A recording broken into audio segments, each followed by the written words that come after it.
Mama Tried Fix. Today I am sitting here with my handsome husband, Mr. Derek Freeman himself. We're going to be answering some of you guys' questions on our married life.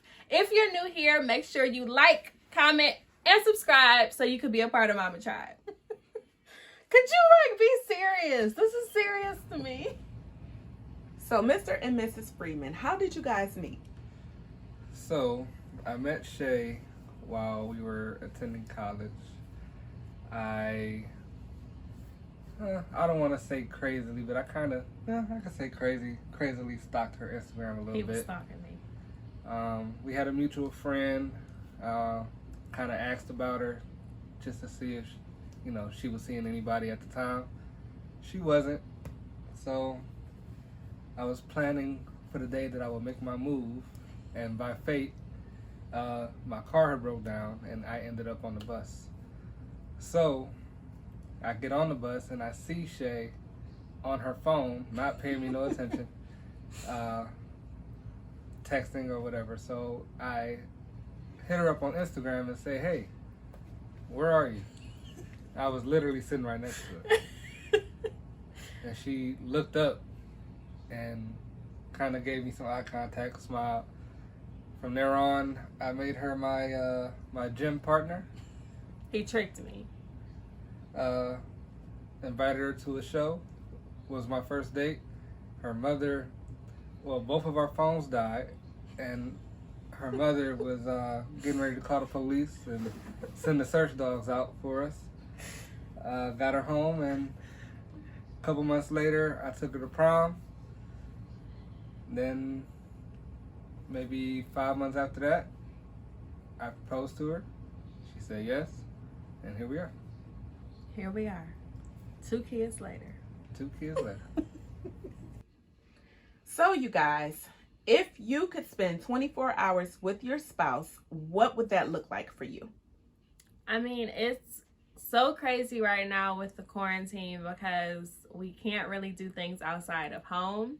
However, ideally, what I would love to do is go on road trips.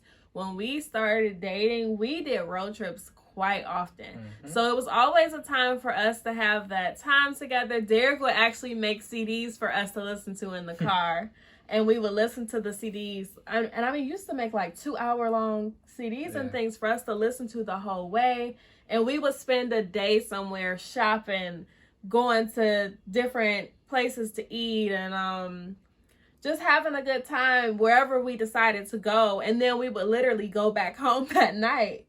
So I think that for us, getting back to being able to do that, because that was something that kind of made me feel fresh and young. So I would love for us to be able to do that again. It's so difficult when you have 2 small little kids. Of course. When do you feel most loved by your spouse? When do you feel most loved by me, Derek? Really? You want me to answer it honestly? Yes. When I get a fresh haircut. Really? Mm-hmm. You do be looking good. I know. Just having the suave look. Get a fresh haircut, put some cologne on. That's when I feel the most loved. Okay. Mm-hmm. Well, I feel the most loved when you allow me to sleep while you take care of the kids. That is love. That's a lot of love right there. What I love about both of you guys' response is that it seems like it's the simple things in life, and it doesn't take a whole lot. Yeah. We're both pretty simple lovers. Mm-hmm. So what is your favorite physical feature of your spouse? Eyes.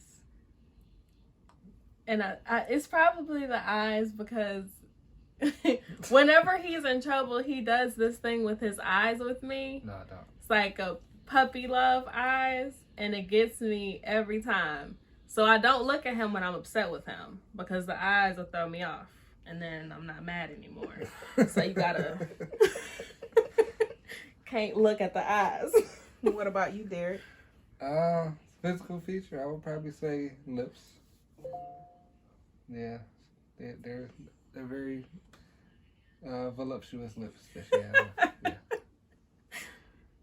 So who was the first person who said I love you first? That'd be me. And I literally remember like the exact time and everything. No, I was upstairs sitting in Granddad's room watching TV. And I think that we didn't have school this day. Classes were canceled for whatever reason. And I think you were like, good morning, hope you have a good day, I love you. And I think I said to him, I was like, you can't just say that. That was the first time you ever said that to me. You had like, wind it back. What? Yeah. So you have 2 small children. We do. Did having children change your relationship? Oh, yeah. Yeah. Dramatically. It took away a lot of movies every week, freedoms that we had before. I think that because we were such a young married couple, I think I got pregnant with Kaden maybe the first year of us being married. Being married. Yeah, the first year of us being married. So I honestly think we don't know what we were in for. We were learning how to be a married couple and be together, as well as now having a brand new baby who needed all of our attention, and we could no longer be selfish and only think about us. But now we have a baby and we're newly married. So it was kind of a big shift for us. And then when Kaden was 4 months, we were pregnant with Legend. So it was kind of like, it was hard because we really went through this long period of time of not really going on dates, not really having any us time, because we had 2 very small kids who needed our undivided attention. I went into straight hustle mode after that, working extra hours, trying to make sure my family was okay. Yes.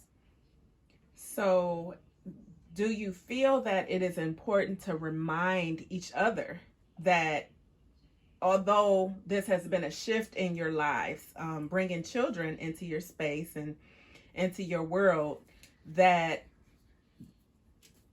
this is a hurdle, or not hurdle. Get out of here. So, do you think that it is important to remind each other, because you have had a shift at such a young age with marriage and having children very early in your marriage, that this is a part of adding to your family, but it is not going to always be this way where you have children at home, because at some point they're going to be school-age children. Right. Well, I think for me, I was a preschool teacher for a long time, so it is very important for me to have this one-on-one time with our kids to be able to teach them at home and give them that kind of family foundation structure that we have. But I know that it's not going to be forever. Our kids are going to grow up. Our kids are going to go away to school. They're not going to be as dependent on us all the time. And I remind myself, and I think you also remind me, because I am a stay-at-home mom, so I can't lose sight of this, that it's not forever, and that in this moment we have to enjoy our kids as they are young little kids, because just like that, they're grown up. Yep. That's good. So who does the majority of the cooking? Me. What is your favorite meal that your spouse makes? Everything. No, you have to pick one. I can't pick one. It's a lot. There's always a favorite. I had a favorite when we first started dating, but what was it?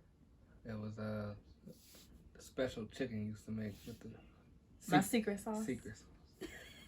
But you created so many dishes since then. I don't have a favorite. You just like it all. Yeah. As soon as you get in the kitchen, I'll be like, "Yep, it's time to eat." Yep. Well, Derek hasn't cooked since the first year of our relationship, but she won't allow me to cook because you can't cook. It was one dish in particular that was also a chicken. He seasoned it really, really well, and it was super good. So I will give you your props on that. You also make some banging eggs. And omelets. Omelets, yeah. He taught me how to make omelets, actually. So, but you got some props. So, But I do most of the cooking. I'm queen of the kitchen. Yeah, that's why I stay out. What is the hardest thing about being married at a young age? Oh, what? You go first. What's the hard? Since you asked me to marry you.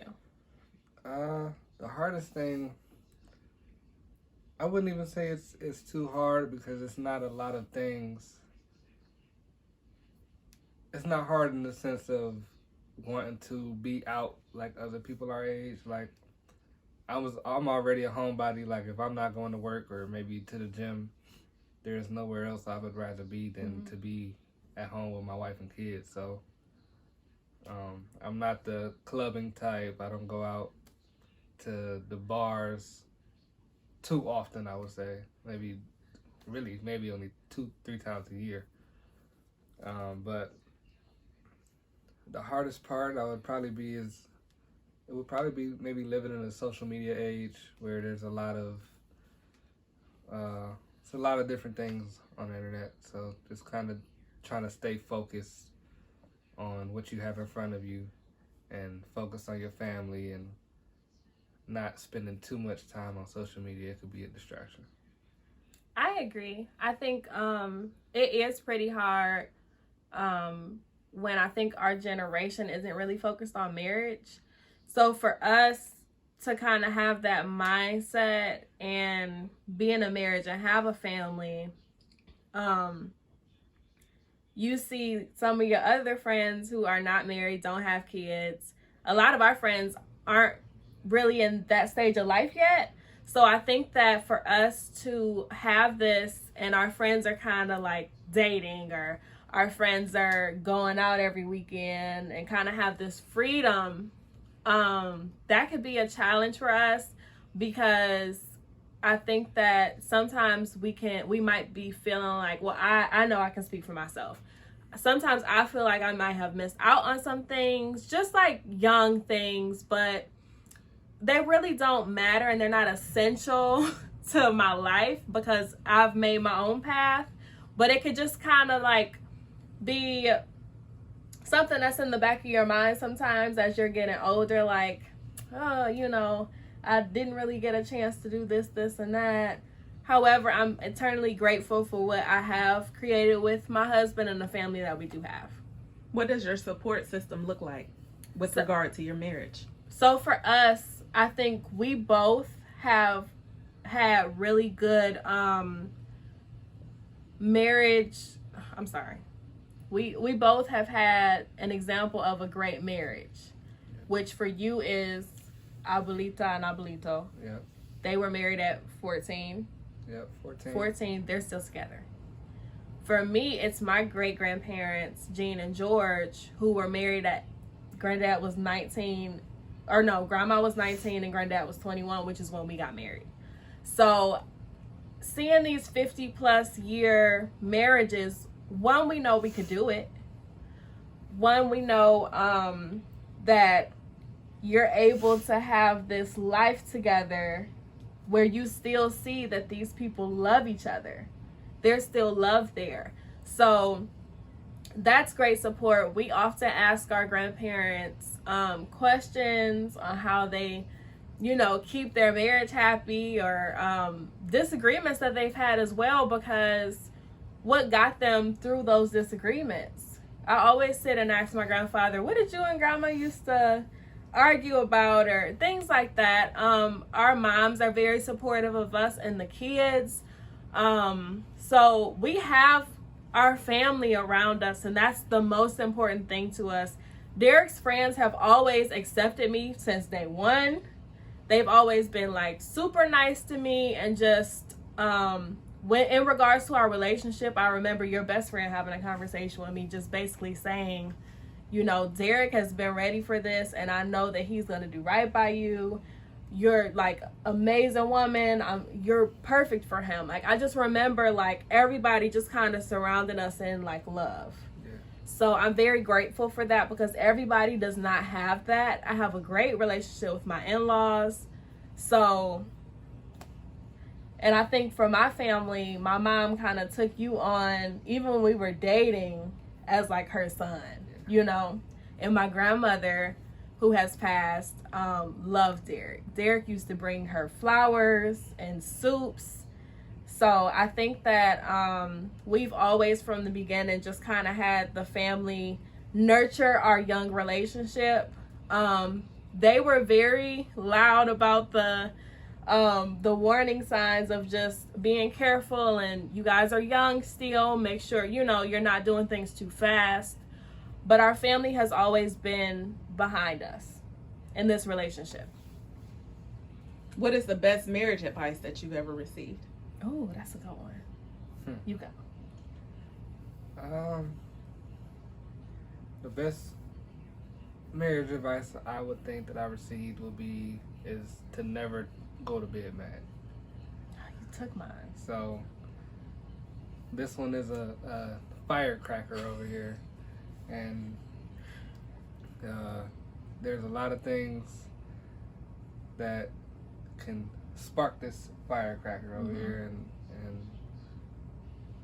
since she doesn't like to look at me in my eyes when she's mad, I have to chase her down, usually chase her to bed until she's not mad at me anymore. So I just kind of try to keep that throughout our whole relationship, and not letting her sleep on how mad she is, because she might wake up and be more mad than she was the day before. How did you know that this was the person for you? Well, I was in our first year of dating, I would say, sitting watching Netflix and just started thinking about her, and kind of heard, or was given like a little push to say, hey, this is the one. For those to say, okay, I would say it was God that talked to me and said, this is the one you're going to be with. And I don't think that I've ever heard God maybe more clearly in my life than at that time, to where he spoke to me and said, this is the one that I have sent for you. I think that I remember we were in the car. Derek used to, we have seen each other every single day since maybe the first date, right? Every day, have not been apart. So I think that Derek had picked me up after he got off work one night, and he was telling me that his mom and brothers were going back to New Jersey. And I remember, like, I was holding back tears because I was just like, this is such a great guy, and if I miss out on this, and I'm getting so emotional now because this is like literally like how I felt in that moment. I was like, he's such a great guy, and like now he's about to be moving. Like, this is the first real connection I've ever had with somebody. And he looked at me and he said, well, I'm not going with my mom and my brothers. And I was like, why not? And he told me, he said, because God told me to be with you. And I think from that moment on, I just kind of knew that that's who I was supposed to be. Guys, I'm back. I'm sorry. I got so emotional because I literally felt like I was back in that exact time. But I was saying that in that moment when he said that to me, that I knew right in that moment that that's who I was supposed to spend the rest of my life with. Intimacy after children. What did that look like for you guys? Was it difficult? Was it something that you guys had to kind of put on pause for a while and kind of ease back into? What did that look like for you? Pause for a while because I wasn't trying to have another 2 under 2. 3 under 3. 3 under 3. So for us, I think, like I said, we have Irish twins. So the boys are 12 months and 3 weeks apart. I went right into breastfeeding Legend. So I think that my hormones were kind of all over the place. The last thing you're kind of thinking about is intimacy when you have a colicky baby who's breastfeeding. I was pumping every 2 hours. So it was just really it was a little pause. Was that hard for you, Derek? Oh yeah. Yeah, I mean, as far as the physical intimacy, that was on pause, but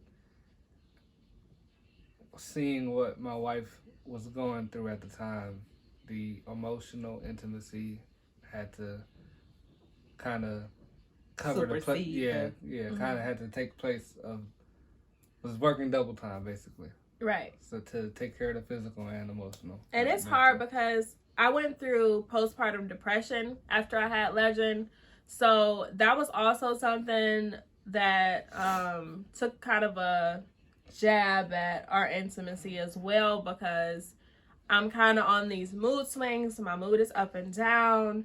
And I was lashing out at Derek because I was so emotional a lot. So when you're going through that,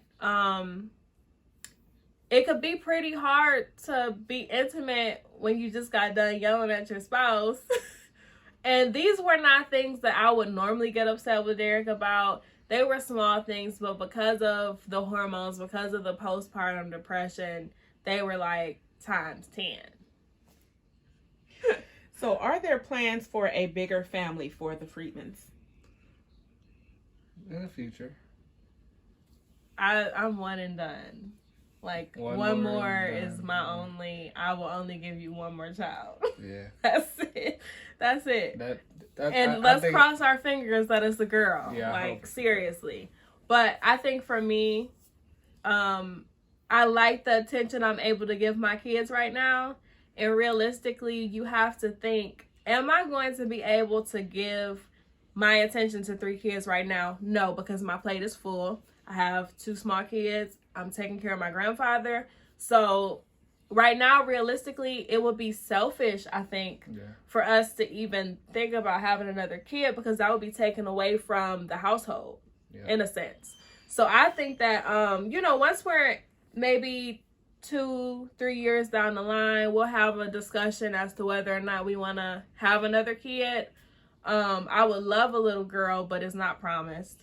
So yeah, I have 2 brothers, so my mom didn't exactly luck out on that side. So. But you never know.